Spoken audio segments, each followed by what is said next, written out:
Hello everyone, welcome to the new class as well as the new chapter of biology. Up till the previous class we had completed in total of 5 chapters, in which the chapter 3 reproductive health, I believe that I had given you to study by yourself, to make the notes on your own. So including that chapter we had completed the 5 chapters. This is our 6th chapter, molecular basis of inheritance, which actually deals with the study of inheritance. And the previous chapter which we studied about genetics and its basis, it's actually a continuation, we can say.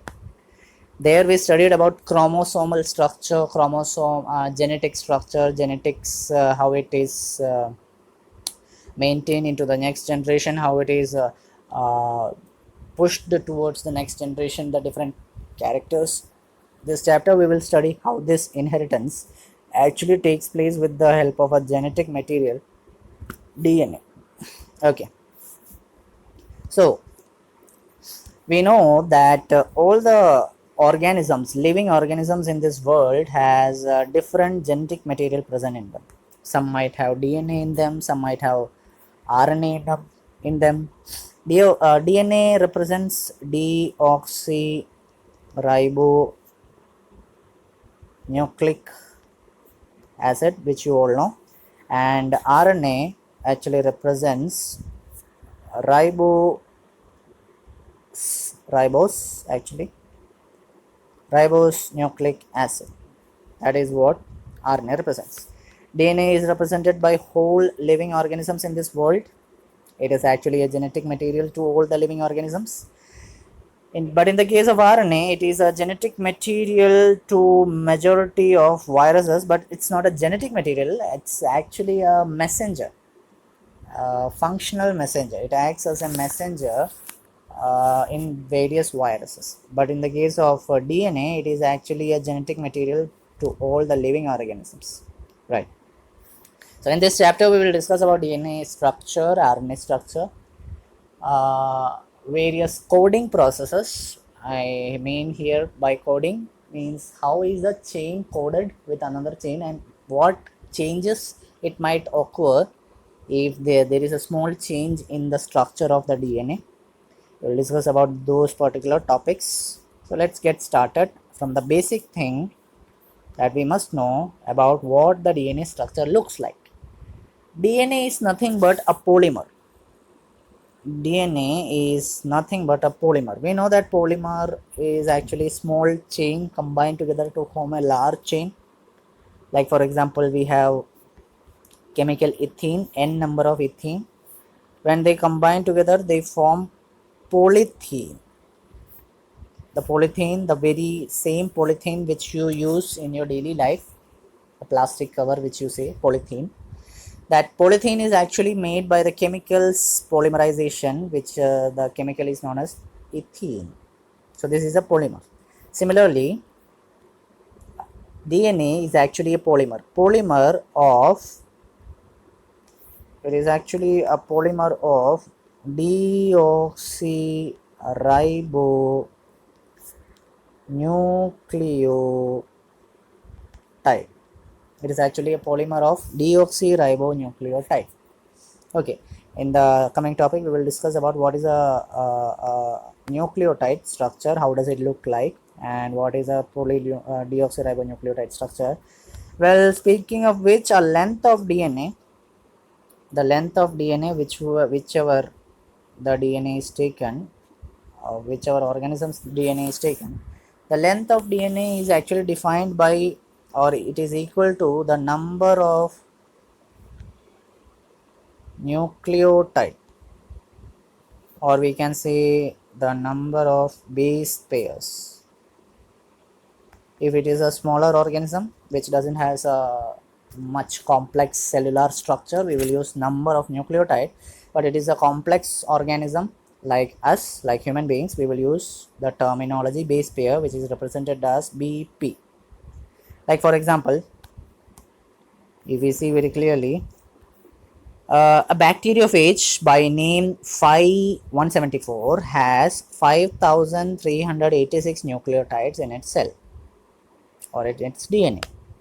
Okay, but in the case of human beings, you can see very clearly haploid DNA of human beings means DNA with a single set of chromosome. It has 3.3 into 10 to the power 9 BP base pairs. 3.3 into 10 to the 9 base pairs means if you multiply, means definitely we told that base pairs are actually pair formed by nucleotide. So nucleotide pairs, two nucleotide combine to form a base pair. So nucleotide pair or a base pair, the number of base pairs tell you what will be the length of a DNA. So 3.3 into 10 to the power 9 base pair is actually the length of human DNA.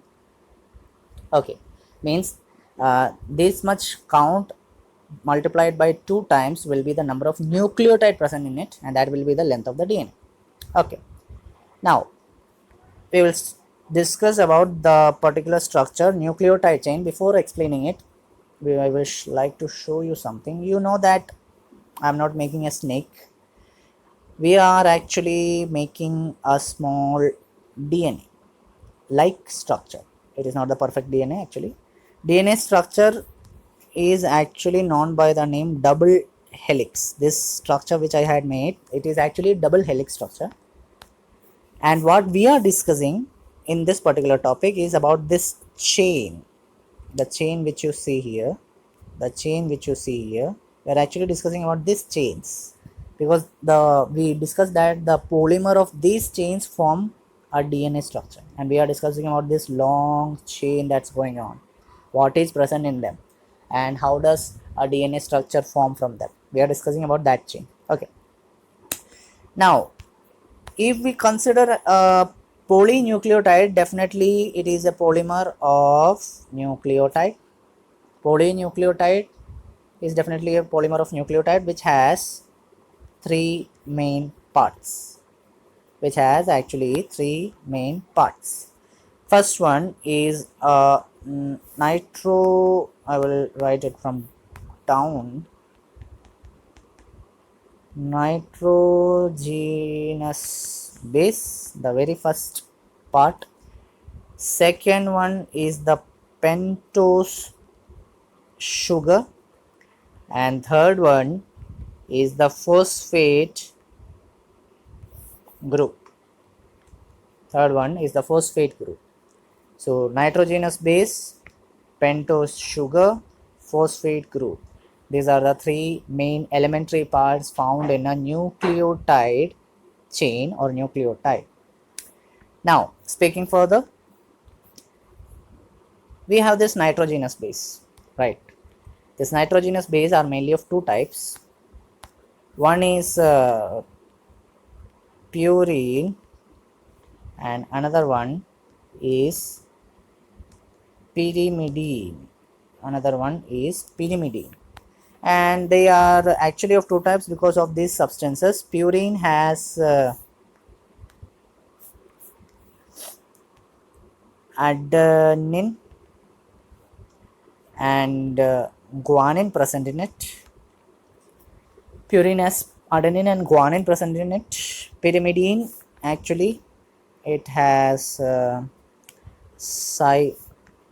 not clear.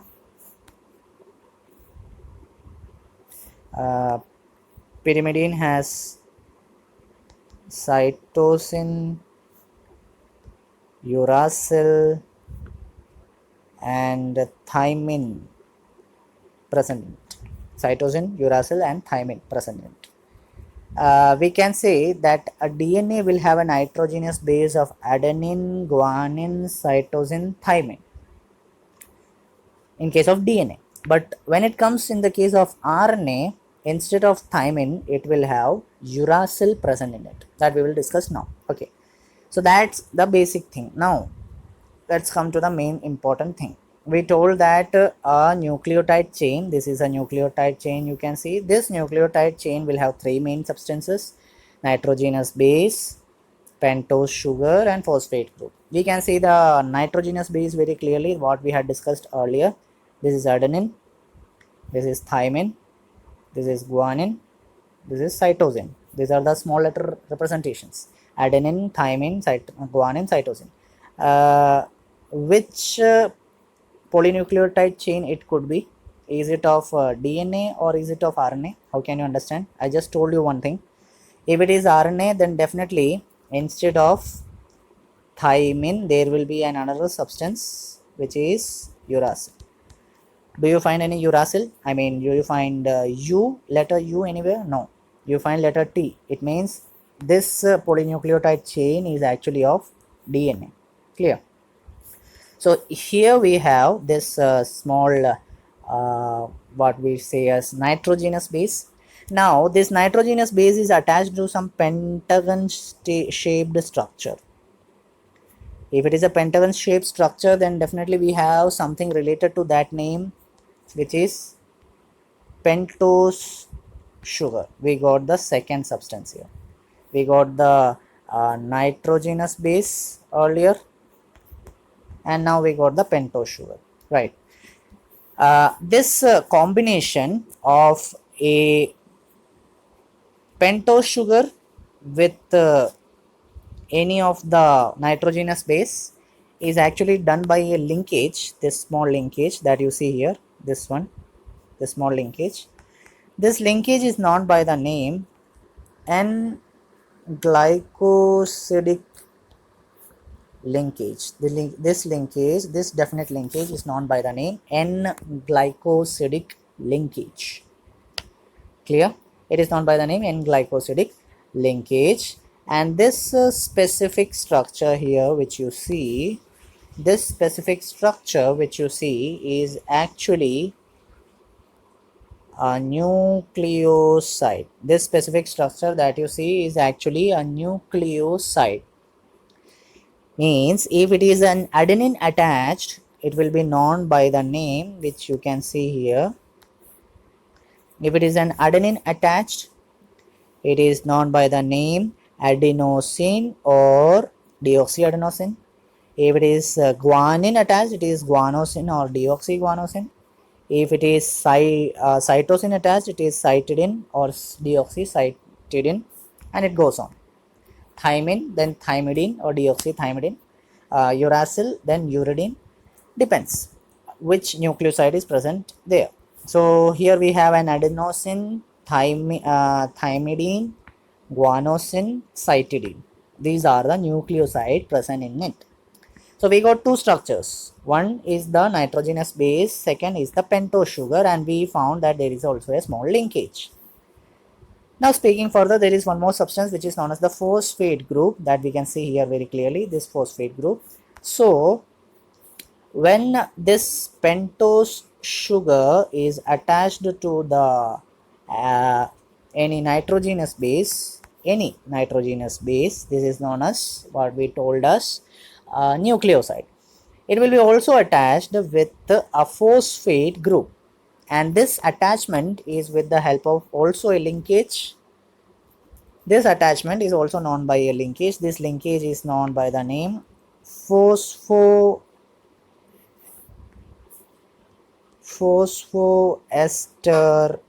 linkage. This linkage is known by the name phosphoester linkage.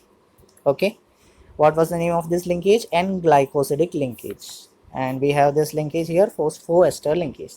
So what have we attached? We have attached a nucleoside with a phosphate group. If you are attaching a nucleoside with a phosphate group, that structure will have a new name which is known as nucleotide.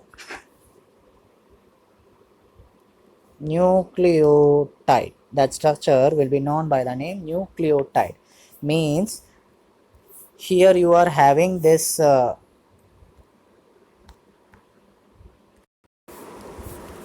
structure here you are having this structure. This is actually a this is actually the nucleoside, and when you are attaching it with a phosphate group, this structure's name changes, and that structure, this particular structure becomes a nucleotide. So which are the nucleotides we can see here? This is a nucleotide, this is a nucleotide, this is a nucleotide, right? And what is the, where is the nucleoside present? These are the nucleoside without phosphate group. These are the nucleoside, these are the nucleoside. Clear? Okay. Now we got all this structure. We got a nucleotide present. Now this nucleotide must also be attached together, right? So that we can make a chain from it. When this nucleotide are attached together, they are attached with a certain chains. As you can see here, they are also attached with certain chains. That chains where the nucleotide get attached together is known by the name phosphodiester linkage. It is known by the name phosphodiester linkage. Means this is attached with the phosphodiester linkage, the nucleotide. This nucleotide is attached with the phosphodiester linkage. This nucleotide is attached with the phosphodiester linkage. This nucleotide is also attached with the phosphodiester linkage. Okay, I hope you understood the concept, right?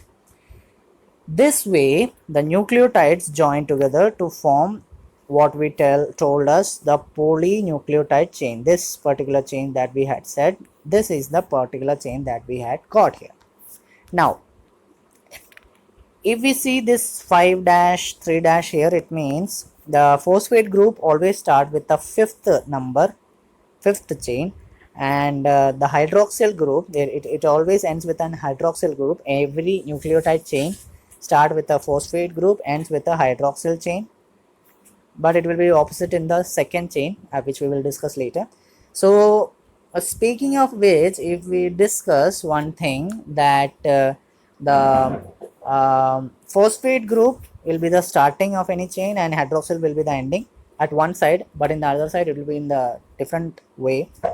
And whatever we discussed here was about DNA. Now if we want to make a small change and we want to make it as an RNA, what we have to do? You have to change this thymine. Instead of thymine, you will write the uracil, and that means you have, instead of RNA, you will have this, sorry, instead of DNA, you will have this RNA present in it. Clear? I hope you understood the concept. And there is a small change also when it comes for RNA. In case of RNA, if the RNA is the structure, if the RNA is to be formed, there will be an additional hydroxyl group. There will be hydroxyl group also, but additional there will be one more hydroxyl group that will be at the second position. That will be at the second position. Okay, clear? So you understood these basic concepts, then it's very easy to understood the further concepts which are coming on. So I hope you understood the basics here, because if you understood this, you can understand the basics later which are coming, because the chapter is somewhat complicated if you do not understand the basics from here itself, right? So that's all for today. I hope you understood the concept. The notes are being given as a PDF. Write the notes. Draw this diagram also, so that you can understand what is a polynucleotide chain. Okay, you can draw this diagram like this also. You can draw this diagram like this also. We have adenosine, we have phosphate group, phosphate group with this linkage, CH2 linkage, then phosphate group, then this particular linkage with phosphate group, then this continues. Means you can draw it in the vertical way also, instead of drawing it in a horizontal way. Okay, so that's all for today. I hope you understood the concept.